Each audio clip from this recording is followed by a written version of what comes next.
Sir fintech city की DPR आ चुकी है, कब तक ये फर्स्ट फेज की तैयार हो जाएगी? देखिए, फिनटेक सिटी की डीपीआर आ गई है और इसके लिए हम लोग सितंबर के लास्ट वीक या अक्टूबर के फर्स्ट वीक में सेक्टर वाइज स्कीम निकालेंगे।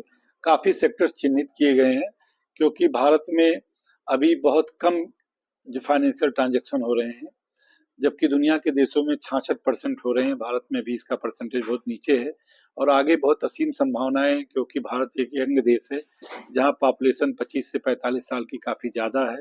इसके अलावा इंटरनेट का यूज देश में बहुत ज़्यादा बढ़ गया है। बहुत से घरों में हाउस होल्ड में करीब 46% इंडिया में हाउस होल्ड में इंटरनेट की पहुंच अब हो रही है।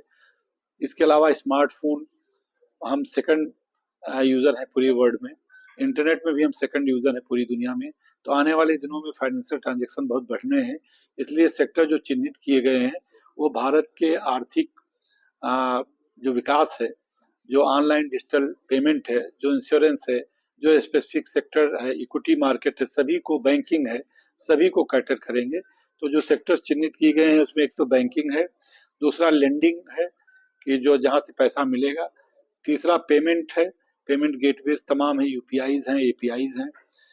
फिनटेक सास है कि आप कैसे जो है वो फाइनेंशियल प्रोडक्ट को सर्विस कस्टमर को कैसे देंगे। इंटरनेशनल मनी ट्रांसफर के लिए अलग सेक्टर होगा, ब्लॉक होगा। इन्वेस्टेक है कि इन्वेस्टमेंट का एडवाइस दिया जाएगा कंज्यूमर्स को कि वो अपने पैसे कहाँ खर्च करें, कैसे बजटिंग करें, कैसे सेविंग करें, कैसे रिटायरमेंट प्लान बनाएं। इक्विटी फाइनेंसिंग, जो लोग शेयर मार्केट में पैसा लगाते हैं तो वो कैसे उनको हेजिंग से कैसे पैसा मिल सकता है, मार्जिन का पैसा कैसे मिल सकता है, इक्विटी में कैसे निवेश कर सकते हैं, इक्विटी में निवेश के क्या जोखिम है, ये सभी के लिए होगा। इसके अलावा कि इंश्योरटेक करके जो है एक ग्रुप रहेगा जो कि इंश्योरेंस से संबंधित सभी सूचना एक प्लेटफॉर्म पर बताएगा और आदमी को अवसर देगा कि वो बेस्ट स्कीम चुन सके, जिससे कि इंश्योरेंस चाहे वो हेल्थ इंश्योरेंस हो, चाहे ट्रेवल इंश्योरेंस हो, चाहे व्हीकल इंश्योरेंस हो, चाहे एक्सीडेंट क्लेम हो, सभी में बेस्ट प्रैक्टिसेस जो है उसको सुविधा रहेगी। ट्रेडिंग और क्रिप्टो करेंसी, जो इक्विटी के ट्रेडिंग होती है और क्रिप्टो करेंसी का युग है, उसमें आर्टिफिशियल लर्निंग और आर्टिफिशियल मशीन के साथ कैसे फ्यूचर में ट्रेडिंग होगी, कैसे क्रिप्टो करेंसी ट्रेडिंग होगी, उसका अलग सेक्टर होगा।